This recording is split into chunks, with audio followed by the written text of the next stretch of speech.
नमस्कार, आप देख रहे हैं स्पेशल स्टोरी। मैं हूं परवीन शेख। खान सर को लेकर इस वक्त बिहार से सनसनीखेज खबर सामने आ रही है, जिसने खान सर को बड़ी मुसीबत में डाल दिया है, या कहें कि वो कई मुश्किलों में फंसते हुए साफ साफ दिखाई दे रहे हैं। स्टोरी में आगे बढ़ने से पहले रोशन आनंद सर का ये वीडियो देखते हैं, जिसमें उन्होंने फैजल खान पर काफी गंभीर आरोप लगाए हैं। आप पर्सनल हुए हैं, आप व्यक्तिगत हुए हमारे भाई को लेकर के, हम भी अब पर्सनल हो रहे हैं। क्या आपने वंदना नाम की लड़की का जीवन बर्बाद नहीं किया है? क्या आपने हुस्नैरा नाम की लड़की का जीवन बर्बाद नहीं किया है? क्या आपने आरती नाम की लड़की का जीवन बर्बाद नहीं किया? क्या आपने अमृता नाम की लड़की का जीवन बर्बाद नहीं किया है? क्या आप हाजीपुर के अनामिका होटल नहीं जाते थे प्रत्येक सैटरडे संडे को? हमने आपको चेताया था कि आप व्यक्तिगत मत होइए। आप व्यक्तिगत हो गए हैं, अब हम भी व्यक्तिगत होंगे। आप शिक्षक नहीं हैं, आप शिक्षक के बेस में राक्षस हैं, राक्षस, जिसने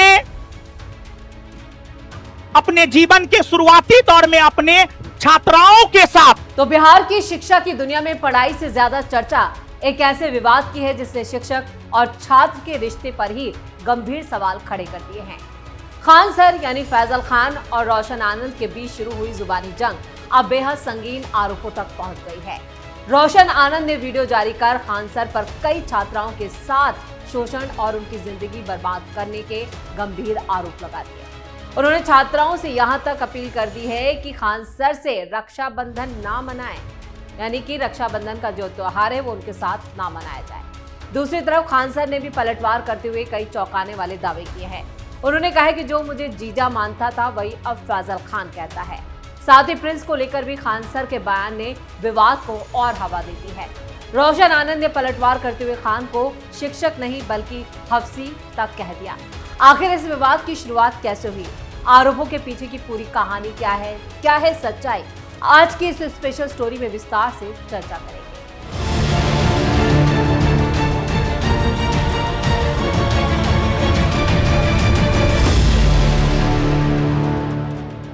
यूट्यूबर फैजल खान और रोशन आनंद के बीच का ये विवाद खत्म होने का नाम नहीं ले रहा। ताजा विवाद फैजल खान के बयानों के बाद से है। ज्ञान बिंदु कोचिंग के संचालक रोशन आनंद ने फैजल खान पर फिर से कई गंभीर आरोप लगा दिए हैं। उन्होंने कहा कि अब तक मैं व्यक्तिगत नहीं हो रहा था, यानी कि मैं पर्सनल अटैक नहीं कर रहा था, लेकिन जब फैजल खान पर्सनल अटैक कर रहे हैं तो मेरे भाई के बारे में जो उन्होंने बयान दिए हैं, तो मैं भी आपकी व्यक्तिगत जिंदगी की पोल खोल के रख दूंगा। हम भी अब पर्सनल हो रहे हैं। रोशन आनंद ने आरोप लगाते हुए कहा कि फैजल खान ने कई बहनों की जिंदगी बर्बाद कर दी, कई लड़कियों के साथ उसने गलत किया है। रोशन आनंद ने 4 लड़कियों का नाम लिया और आरोप लगाया कि फैजल खान ने इनका जीवन बर्बाद कर दिया। इतना ही नहीं, उन्होंने फैजल खान से सवाल किया, क्या आप हर शनिवार और रविवार हाजीपुर के एक निजी होटल में नहीं जाते थे? उन्होंने कहा कि मैंने आपको चेताया था कि आप व्यक्तिगत मत होइए। आप व्यक्तिगत हो गए, अब हम भी व्यक्तिगत होंगे। आप टीचर नहीं, आप शिक्षक के भेष में राक्षस हैं। रोशन आनंद ने आरोप लगाया कि आपने जिंदगी के शुरुआती दौर में अपने छात्राओं को आपने हवस का शिकार बनाया, और शिक्षक ही नहीं हो सकता, वो राक्षस है। आप झूठे हैं, आप हत्यारे हैं, आपने गरीबों को बेचा है, आपने इमोशंस बेचा, और गरीबी और इमोशन बेचने के अलावा, डायलॉग बाजी के अलावा आपको कुछ भी नहीं आता, आपको पढ़ाना तक नहीं आता। खान सर पर रोशन आनंद के भाई के मर्डर का आरोप। इससे पहले भी रोशन आनंद ने फैजल खान पर कई गंभीर आरोप लगाए थे। कहा था कि मेरे खिलाफ साजिश रची गई है और इसी साजिश के तहत उनके भाई की जान तक ले ली गई। रोशन आनंद ने दावा किया कि जब तक मैं बाहर था तो मेरे भाई को कोई नुकसान नहीं पहुंचाया गया था, लेकिन जैसे ही मुझे जेल भेजा गया मेरे भाई की जान ले ली गई, उसका मर्डर करवा दिया गया। उन्होंने आरोप लगाया कि इस पूरे हादसे के पीछे फैजल खान और किसान कोल्ड स्टोरेज के मालिक आर.एस. प्रसाद की बड़ी भूमिका है। नेपाल में मिली थी प्रिंस यादव की लाश। रोशन आनंद के भाई प्रिंस यादव पर भी फैजल खान पर यहां पर नामजद एफआईआर दर्ज करवाई गई थी। इसके बाद से प्रिंस नेपाल के विराटनगर में छिप हुए थे, जहां एक होटल के कमरे में संदिग्ध हालत में उनका शव बरामद हुआ।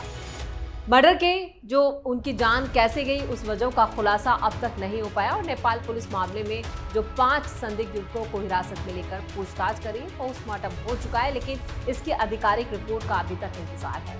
तो एक के बाद एक फैजल खान जो है वो कई आरोपों में बुरी तरह से एक्सपोज हो गए हैं और कई मामले अब उनके खिलाफ जाते हुए नजर आ रहे हैं। फैजल खान ने होटल के सीसीटीवी दिखाने की मांग। इधर फैजल खान ने एक पॉडकास्ट शो के दौरान अपनी चुप्पी तोड़ दी और रोशन आनंद के भाई प्रिंस यादव के मर्डर के मामले को उठाया और उस पर सवाल उठाया। उन्होंने कहा कि जिस होटल में वो ठहरा था उसकी सीसीटीवी क्यों छिपाई जा रही है। किसी का कोई मोबाइल गायब हो जाता है तो वो सीसीटीवी दिखाने की मांग करता है। इनको सब जगह का सीसीटीवी चाहिए, लेकिन होटल का सीसीटीवी क्यों नहीं चाहिए। लेकिन सीसीटीवी दिखाने की मांग क्यों नहीं की जा रही। होटल में कौन आया, उस वक्त कौन था वहां, प्रिंस किससे मिलता था, किससे चैट करता था, आखिरी बार किससे चैट हुई थी, आखिरी बार उसने किसे कॉल किया, उसका व्हाट्सएप चैट क्यों छिपाया जा रहा है। खान सर ने प्रिंस यादव के बारे में कहा कि उस पर कई क्रिमिनल मामले दर्ज थे, वो हथियार लेकर क्यों घूमता था। इस मामले की हाई लेवल पर जांच होनी चाहिए। ये पॉडकास्ट में फैजल खान ने सवाल उठाए हैं और इन सवालों के घेरे में सीधे तौर पर रोशन आनंद है। फैजल खान को कोर्ट ने लगाई लताड़। 13 जुलाई को फायरिंग मामले में फैजल खान की अग्रिम जमानत पर कोर्ट में सुनवाई हुई थी, जिसमें फैजल खान को अदालत से राहत तो मिली, लेकिन उसके साथ साथ उन्हें जज ने जमकर डांट भी लगाई थी। उनके वकील अरविंद कुमार ने बताया था कि कोर्ट ने खान सर को अग्रिम जमानत याचिका मंजूर कर ली। साथ ही इस मामले में खान सर के 3 और सहयोगियों को भी अग्रिम जमानत दे दी गई। वहीं जेल में बंद 2 बॉडीगार्ड को अभी अदालत ने जमानत नहीं दी है, क्योंकि उन लोगों की संलिप्तता इस पूरे मामले में काफी गंभीर है। आपको बता दें कि मामले की सुनवाई आगे भी जारी रहेगी। फिलहाल अदालत के आदेश के बाद सभी पक्ष आगे की कानूनी प्रक्रिया पूरी करेंगे और इस विवाद का सबसे संवेदनशील पहलू छात्राओं से जुड़े अब आरोप है, जिसे रोशन आनंद ने एक बार फिर यहाँ पर कहे कि इस पूरे मामले में एक सनसनी फैला दी है और जो वीडियो उनका सामने आया है उससे खान सर एक बार फिर एक्सपोज हो गए हैं। छात्रा या महिला के खिलाफ शोषण का आरोप बेहद गंभीर होता है। ऐसे मामलों में ना तो सिर्फ सोशल मीडिया के वीडियो को आखिरी सच माना जा सकता है और न ही बिना जांच के किसी को दोषी ठहराया जा सकता है। आरोपी की निष्पक्ष जांच और उससे जुड़े लोगों के बयान और जो सबूत हैं, जो मौजूद सबूत हैं, उनके आधार पर ही सच्चाई सामने आ सकती है। यही वजह है कि इस पूरे मामले में कानूनी प्रक्रिया और निष्पक्ष जांच बेहद महत्वपूर्ण हो जाती है। अगर किसी छात्रा के साथ वास्तव में अपराध हुआ है तो उसे इंसाफ मिलना चाहिए और दोषी पाए जाने वाले शख्स के खिलाफ कानून के मुताबिक कार्रवाई होनी चाहिए। लेकिन अगर आरोप झूठे हैं तो किसी शख्स की प्रतिष्ठा और नुकसान पहुंचाने के लिए लगाए गए आरोपों पर भी जवाबदेही तय होनी चाहिए। सोशल मीडिया के दौर में किसी भी आरोप का वीडियो कुछ ही घंटों में लाखों लोगों तक पहुंच जाता है। लोग बिना पूरी जानकारी के किसी एक पक्ष के समर्थन में खड़े भी हो जाते हैं। वीडियो के छोटे छोटे हिस्से वायरल होते हैं और पूरी कहानी अक्सर पीछे भी छूट जाती है। लेकिन खान सर के मामले में ऐसा नहीं है, क्योंकि कई वीडियो ऐसे आए हैं जो उन्हें सीधे तौर पर आरोपी ठहरा रहे हैं। अब इस विवाद में ये ही नजर आ रहा है, इसलिए जरूरी है कि जनता वायरल वीडियो और उनके दावों की और तथ्यों की जांच भी करे। इस पूरे विवाद में एक और सवाल इन कोचिंग सेंटर्स की जवाबदेही पर भी है। छात्र और छात्राएं अपने टीचरों पर भरोसा करते हैं। टीचर सिर्फ पढ़ाने वाला शख्स नहीं होता, बल्कि कई बार छात्राओं के लिए वो मार्गदर्शक और प्रेरणा का स्रोत भी होता है। ऐसे में टीचर और छात्र के रिश्ते से जुड़े किसी भी आरोप को बेहद गंभीरता से लिया जाना चाहिए। संस्थानों को भी स्पष्ट आचार संहिता, शिकायत व्यवस्था और छात्रों की सुरक्षा के लिए मजबूत सिस्टम बनाना चाहिए।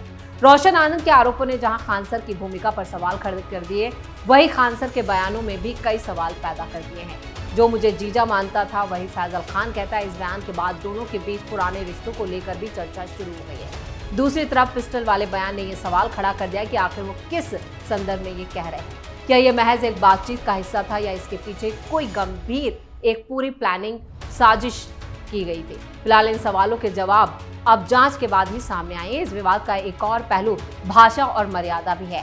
सार्वजनिक जीवन में रहने वाले टीचरों से समाज खासतौर से जिम्मेदार व्यवहार की उम्मीद करता है।